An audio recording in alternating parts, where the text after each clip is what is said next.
Welcome to our first episode of Inside the Team. And today we have two guests, two riders who are doing their first Tour de France, Brent van Moer and Tosh van der Sande. And both riders will answer questions they got from fans. Fans, they sent their questions by Instagram and by Facebook.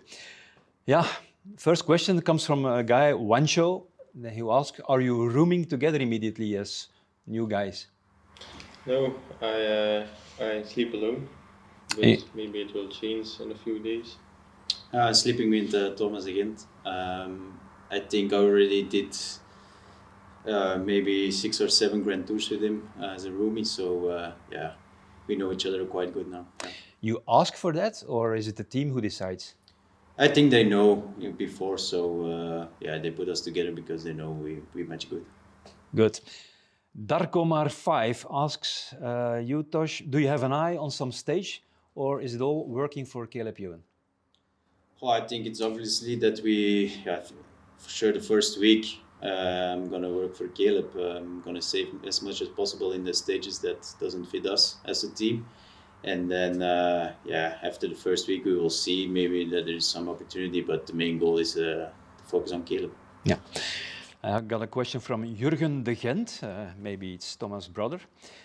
Is there a fight in the ranks to be the last man in the lead out for Caleb? Do you have to earn that place? And who decides this? And what qualities do you need to have for that particular spot in the lead out? Yeah, I think also in the previous years we know what the other person can do as a rider, and it's not a fight. I think some guys are better to pull 1K and some guys are better to pull 300 meters. So it's depending how the rider is. So I think my position in the lead out will be or in front of Roger or behind Roger and just in front of Jasper as the last man. So there's definitely not a fight, but I think we know already in the few past races how we're gonna do it. And can you change that during the stage? Yeah, of course. If somebody feels a bit not so good, then it goes maybe more up front the lead out, because of course the more you go to the back of the lead out, the crucial it is when you make mistakes. Yeah. We hear the name of Jasper de Buyst, and he will be the last guy in the lead out, and he will not pass unnoticed in this Tour de France, especially not because of his shoes. He has special, nice shoes painted by a shoe artist, Benedict Lobel, who's a big fan of the team. Nice shoes, Jasper. Yeah, I have some shoes from some custom-made shoes from Benedict Lobel, and she made it especially for the Tour. Actually, she made like a resume of all the sprint stages. So there's like all little little things, and they all align to a sprint stage. So, for instance, you have here the Arena of Nîmes. This is Carcassonne. We also come, for sure in Champs-Élysées, so the Eiffel Tower. And then there's also like some small, nice things like a Lotto-Soudal rider with a rocket and my name is on. So it's pretty nice, and it's like I like the style, and it's really nice that she made me this, and I look forward to wear them in the Tour and to give them a nice place after the Tour also. Please don't crash with them. Yeah, it's gonna be that would be a pity, but it's a Tour, so it can happen. I'm aware. Yeah, really nice shoes. Brent, you like them? Yeah, the shoes are pretty well. Yeah, we also have new shoes. So from Nimble, our team, our shoe sponsor from us both. So it's always nice to see new shoes in the peloton, and especially when they're designed like this. Yeah. Can it be something new in the peloton coming, painted shoes? Because we saw in the Giro also Stefano Oldani with that kind of shoes. I think it's nice for especially for a Grand Tour, when like our shoes is with some French nice words, and it's in the yellow colors, so it's nice to start the Tour with really nice shoes. Yeah. I've got a question from Christophe Diels for you, Tosh. When will you consider your first Tour de France as successful? Yeah, for sure. If we need to win at least one stage with the team, and then I think it's already then we can go with confidence to the next stage. But I hope we have this stage as fast as possible so we can relax and take more wins. Kenneth Geerts Brent has a question who asks, will one of you go for a stage win at the Tour? I think we will try, but our focus is on Gallup, and then we will see when we have a chance to be in the breakaway. Of course, we will try to finish it off, but we will see. After your stage win in the Dauphiné, you don't dream of more?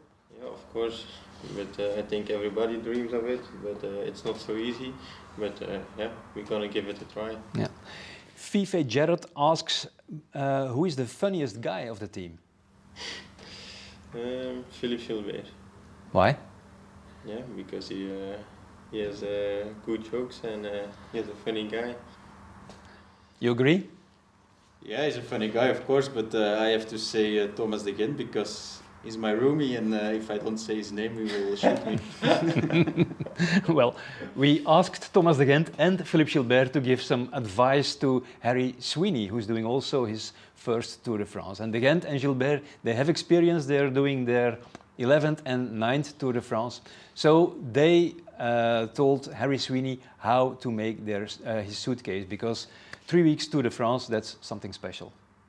Actually just packed everything that I had. I don't really know what to bring, so I packed doubles of everything, jerseys, everything I had. I have 4 jerseys, I think 6 skin suits. For me, I have 2 skin suits. For the whole tour? Yeah. I have this. This. 4 pairs of glasses. You live 3 weeks with that suitcase. What does he need to bring? I think everybody has his own personal things that he wants to have. Some guys bring an iPad or computer to watch Netflix, to do things outside of cycling. I like to take something to eat with me always, like candy or M&Ms, something to eat in the evening. Not always a lot, but just a little bit to switch off. It used to be beer, but that's not allowed anymore. So yeah, now it's just something to eat. The race book we receive here, this is the most important because you have all the details from the race. And yeah, now that's it.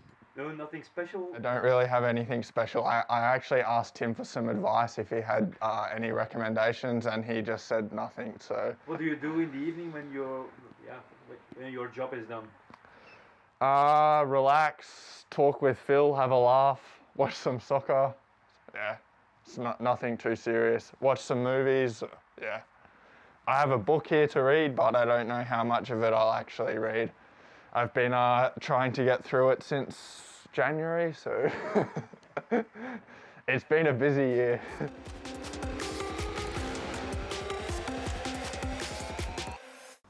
Archer V 2004 asks, what is your most beautiful moment from your youth category? My second place at the World Championship time trial in Innsbruck. Yeah, mine I became world champion in Cape Town points race with juniors. So that's always a nice souvenir to have as a rainbow jersey. And then also when I was under 23, maybe Liège-Bastogne-Liège with under 23. It's the most, it's a big race for them. 2 completely different kind of races, huh? Yeah, it is. Yeah, it is. So yeah, I'm really proud of it. But it's already more than 10 years ago. So I have to achieve something else. You know what to do this Tour de France. Papi Pon has a question. He says that during a race, riders, they can stop to do a little pee, but how do women cyclists do? I never saw it, so no, I think they also just stop it. Maybe they control their bladder better than us. Then Chow Chip asks, how long before the race do you eat? In between 4 and 3 hours before the race. And that's important? It's super important because you need to digest first before you start the race, so you need your carbs. So yeah, eating is maybe one of the most important things in cycling. Thank you, Brent. Thank you, Tosh. And thank you for watching. And we will be back next week on the first rest day. See you then.